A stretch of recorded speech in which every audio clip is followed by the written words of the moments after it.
Hello ஹபீபி! Big Boss season 8க்கான நிகழ்ச்சியில தொகுப்பாளினிகள் தான் ஒரு ஷோவுக்கு சென்றாங்க அப்படின்னா, ஆட்டோமேட்டிக்கா அந்த சீசன்ல கோப்பை அவங்க கையில போயிருது அப்படின்ற மாரியும் சொல்லப்படுது. ஏன்னா, குக் வித் கோமாளில ரீசென்ட்டா பிரியங்கா அவங்களுக்கு கூட இந்த கோப்பை குடுத்ததிலிருந்து பயங்கரமான சர்ச்சைய உண்டாக்கிய நிலையிலயும் ரசிகர்கள் ட்ரோல் செஞ்சு வராங்க. ஏற்கனவே உள்ள பிக் பாஸ் தமிழ் சீசன்ல கூட ராஜு, ஜெயன்மோகன் ஜெயிச்சதும் அசந்திருந்தாலும் அவங்க கொஞ்ச நேரத்திலேயே அப்ப பிரியங்கா தான் பிக் பாஸ் ஷோ டைட்டில்ல வின்னராக மாறியிருப்பாங்க. பட் ஆனா அவங்க ரன்னரா போயிட்டாங்க.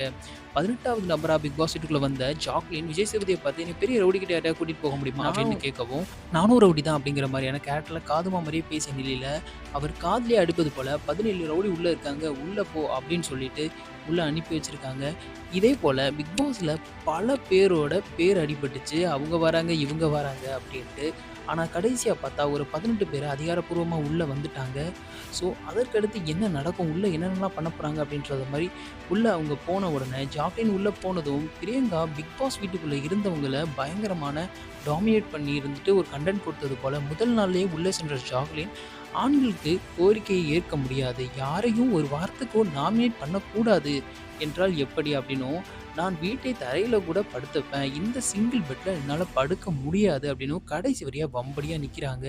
இந்த சீசன்ல பிக் பாஸ் டைட்டில் வின்னர் பட்டத்தையும், கோப்பைகளையும் விஜய் டிவி தொகுப்பாளினியான ஜாக்லினுக்கே குடுத்துருங்க பாஸ் அப்படின்ற மாரியும் இப்பவே நெட்டிசன்கள் ட்ரோல் செஞ்சு வராங்க. ஆனா ஜாக்லின் சொல்வது சரிதான் அப்படின்னும், பெண் போட்டியாளர்கள் சொகுசு விரும்பிகளாக இருப்பது சரியில்ல எனும் ஜாக்லின் ரசிகர்கள் கூறி வராங்க. முதல் எவிக்ஷனா உன்னைய வெளியே அனுப்புனா போவியா அப்படின்னு தீபக் கேட்க, போகிறேன் அப்படின்னு ஜாக்லின் தில்லா சொல்லிட்டு இரவுக்கு செல்றாங்க. ஆனா, அதெல்லாம் வாய்ப்பே இல்லை என்றும் டாப் ஃபைனலிஸ்ட்ல ஜாக்லினுக்கு என்றும் கூறி வராங்க. வெயிட் பண்ணி தான் பார்ப்போம். இந்த ஆட்டம் நல்லா தானப்பா இருக்கு அப்படின்னும் நெட்டிசன்கள் கூறி வராங்க. இது மாதிரியான தகவல உடனுக்குடனே தெரிஞ்சுக்கணும் அப்படின்னா நம்மளோட வாய்ஸ் ஆஃப் சேனலுக்கு சப்ஸ்கிரைப் பண்ணிட்டு பக்கத்துல இருக்கிற பெல் ஐகான கிளிக் பண்ண மறந்துடாதீங்க.